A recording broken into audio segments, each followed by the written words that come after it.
المجموعات من كأس العالم فيفا قطر 2022. السنغال،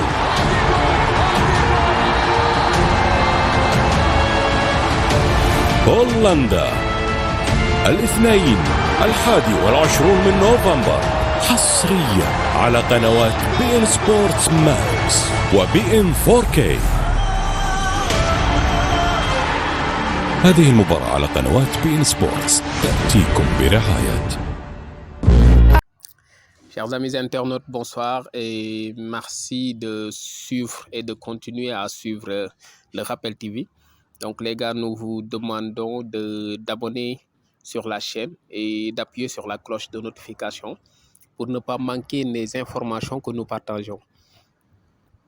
Donc aujourd'hui, on va parler d'un sujet vraiment très important et qui anime beaucoup de débats de foot sur le milieu de terrain de l'équipe nationale du Sénégal. Donc tey dañuy waxtaanee benn point boo xamante ni c'est un point essentiel boo xamante ni ñëpp a ngi ciy wax au niveau de l'équipe nationale du Sénégal et plus particulièrement au niveau du milieu de terrain muy postu milieu défensif, un milieu tampon boo xamante ni moom mooy taxaw di def le relais entre la défense, les autres milieux de terrain et parfois même l'attaque. Sur ce poste nag on a deux éléments essentiels yoo xamante ni ku sañoon yor leen ci sa équipe et ils seront partants. On a Pathé Ciss d'un côté et Nampalys Mendy de l'autre côté. La question qui se pose mooy coupe du monde bi Sénégal jëm, équipe yi Sénégal di dajal, performance yi nga xamante ni moom la ñuy xaar ci équipe nationale bu Sénégal, ñaari joueurs yooyu noonu kan moo war a démarrer match yi. Est-ce que Nampalys moom mooy toog Pathé Ciss démarrer en bon milieu tampon? Est-ce que Pathé Ciss moom mooy toog Nampalys football, n'est-ce pas? Ou bien voire même la possibilité de leur faire jouer ensemble. Donc tey loolu la ñu bëggoon a décortiquer waxtaan ceeg yéen, jël aussi seen avis ci commentaire yi pour xam su fekkoon yéen la kan ngeen di teg keneen ki xaar. Donc waxtaan bi dañ koy def ci pàcc yu bari et la première partie boo xamante ni dañ koy xool moom mooy seeni performance actuelle. Bu ñu jëlee seen performance actuelle da ngay gis ni Nampalys il joue très rarement, quelques bouts de match parfois en championnat, n'est-ce pas, ou en coupe pour voilà lay am très souvent, alors que Pathé Ciss il est très régulier, il joue très souvent. Donc il joue aussi les grands matchs yi nga xam ci ni clubam daf koy am face au Real Madrid joué na, n'est-ce pas, et yeneen match yi nga xam ci ni yu mag yi que club bi am yëpp il a joué, il a fait de très belles prestations. Donc aujourd'hui suñu basé woo ci loolu da ngay gis ni ci forme actuelle yi Pathé Ciss moom moo gën a nekk ci forme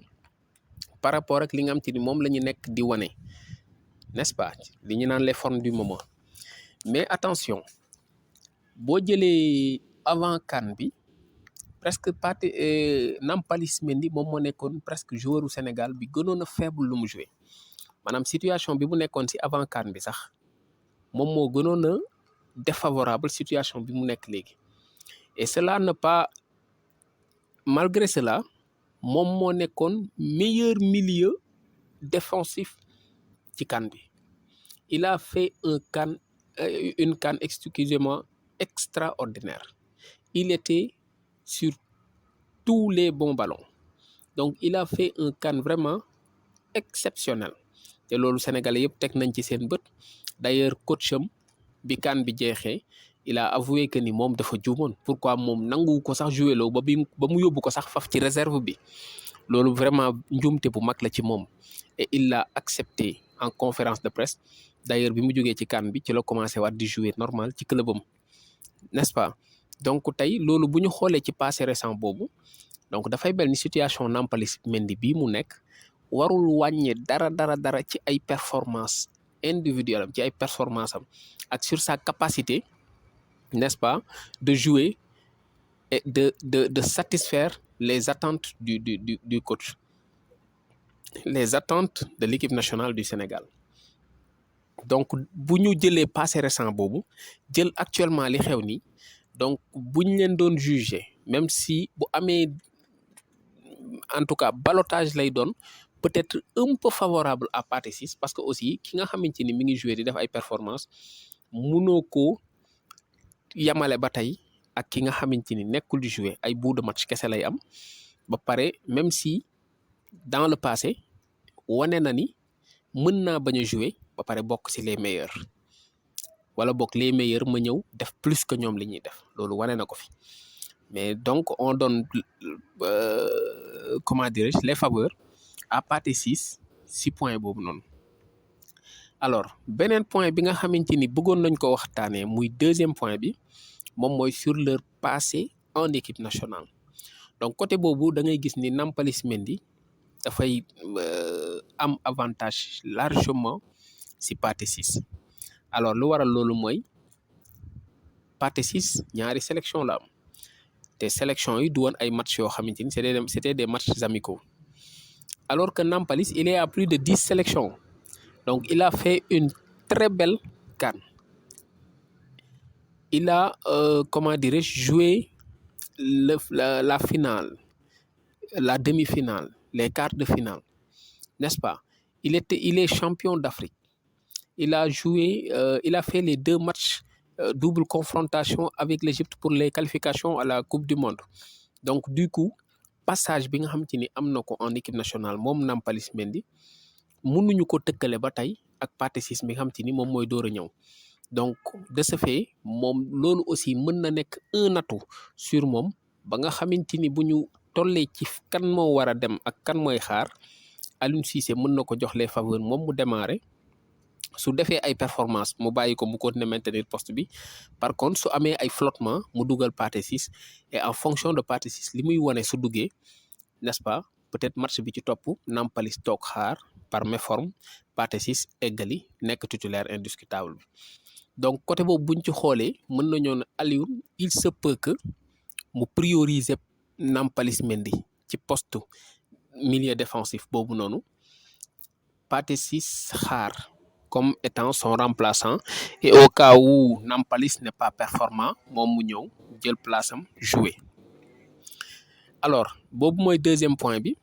troisième point bi nga xamante ni aussi bëgg nañ ci wax mooy leur manière de jouer donc soo xoolee Pathé Ciss ba tey c'est un très bon joueur très technique qui alterne n'est-ce pas des jeux longs et des jeux courts et puis dafay participer loo ñëpp ci jeu bi son champ d'action en termes de jeu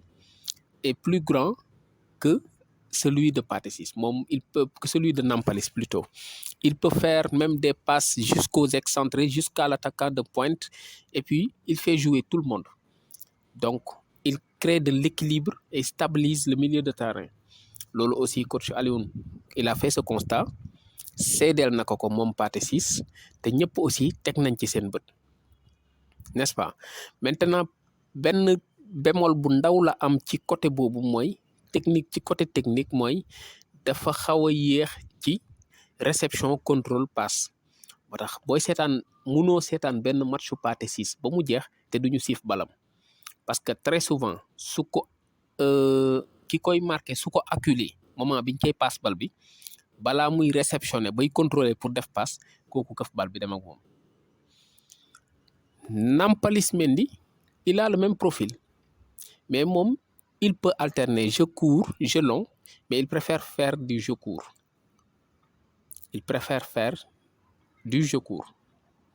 Donc de ce fait très rarement lay def jeu long alors que Pathé Ciss il alterne en tout cas en permanence de façon continue selon instinct actuellement noonu li mu ko may bu téyee bal bi rek loolu lay def mais Nampalys il joue avec le joueur le plus proche donc ñuy évoluer di comment dirais-je di éliminer ay lignes ba keroog ñuy egg ci surface adverse bi jéem a dugal bi moom noonu lay jouer donc il fait un peu à la Iniesta n'est-ce pas. Pathé Ciss il a un peu le style de Pirlo donc mën na mimer def mel ni kuy def passe bu ndaw fekk passe baa ngi jëm ci ginnaaw défenseurs yi bu ma leen doon tëkkale ñoom ñaar seen joueurs yi noonu laa koy waxee dama naan day mel ni Iniesta la ak Pirlo c'est deux bons organisateurs mais l'autre champ de jeu moom moo gën a ngand que ki nga xam te ni jeu court bi la gën a prioriser donc Nampalys noonu lay def dafay jouer jeu bu gàtt et moom lay gën a def que parfois mu def longue passe alors que Pathé Ciss daf koy alterner à chaque fois jeu bi lu mu laaj rek moom da koy def bu gisee ni longue passe bi mën na def différence daf koy def du il ne patiente du xaar te aussi loolu c'est un atout pour lui parce que dañoo yor ay joueurs ci kanam yoo xam te ni c'est des joueurs flèche yoo xam te ni à 1 contre 1 surtout des joueurs comme Van Dijk ngam dañoo 10 su bal bi rombee rek ñoom dañuy perdre te Ismaïla Sarr si match Watford contre Liverpool wanoon na leen lu mel noonu jotoon na ci am ay occasion yu bari ak Van Dijk ay situation am te dafa bàyyi Van Dijk ci ginnaaw parce que dañ ko defal bal bi si kanam bu déparé Van Dijk du ko gis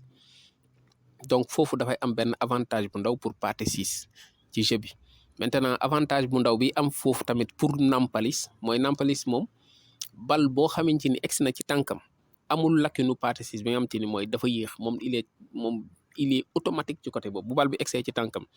ak koo mënti doon soo deful coup franc doo nangu bal bi ci tànkam c'est pas possible donc techniquement il est extraordinaire aussi si côté boobu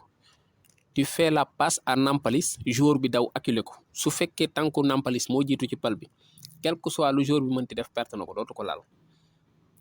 alors que Pathé Ciss dañuy siif balam très souvent man je suis ces matchs et parfois ñu siif ko xam ci dafay jege 18 yi donc mu créer benn danger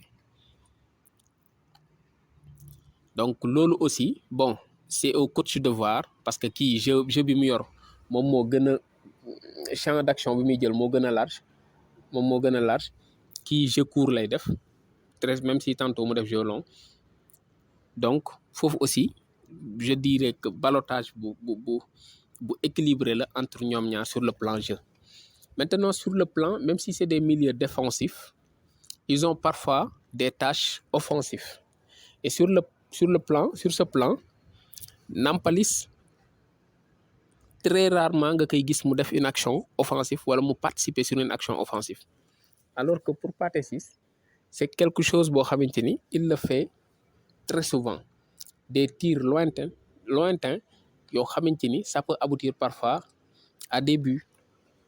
et il l'a fait à Jambar moi j'ai même allé regarder ses vidéos à Jambar boo leen duggee ci vidéo Jambar yi da ngeen koy gis mais il a marqué beaucoup de buts yoo xamante ni ay tirs yu sori la teg dóor ko bal yi dugg donc de ce fait loolu aussi nekk benn atout si moom par rapport ak Nampalys Mendy mais su fekkee aussi am nga ay joueurs yoo xamante ni par exemple si tu joues avec 3 milieux de terrain et tu as un Idrissa Gana Gueye et un Krépin Diatta ou un Pape Gueye n'est-ce pas tantôt kooku mën nga ko bañ a xaar trop si moom mais nga xaar ko ci yeneen ñaari joueurs yi donc du coup yow attente bi ngay am ci moom mooy plus n'est-ce pas noppal défenseurs yi arrêter wala boog ralentir premier attaque yi permettre défenseurs yi ñu replacer wu et éviter gars yi mën a établir seen jeu ci ligne défensive u Sénégal yi n'est-ce pas donc loolu aussi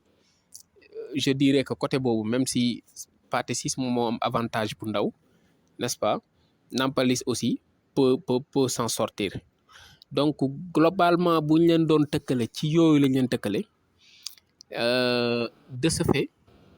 je pense que wax naa ci vécu bi parce que Nampalys il a un vécu en équipe nationale et vécu boobu noonu jël na ci Coupe d'Afrique joué na ci qualification Coupe du Monde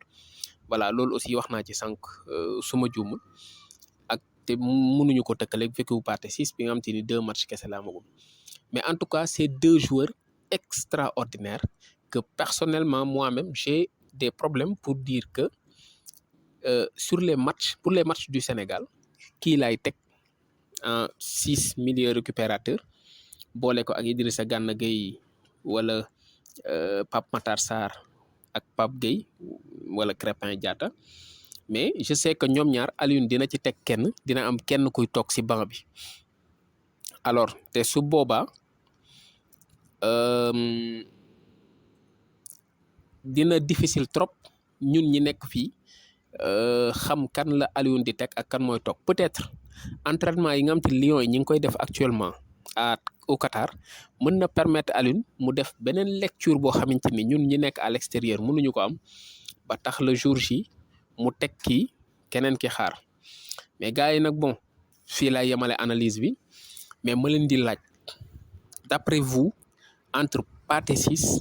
et Nampalys Mendy qui doit réellement jouer keneen ki xaar par rapport ak points yi nga xamante ni énuméré naa ko yëpp mu nekk seeni performance mu nekk aussi ay avantages ci kenn ki par rapport ak keneen ki mu nekk ay faiblesse ci keneen ki par rapport ak kenn ki wala ci kenn ki par rapport ak keneen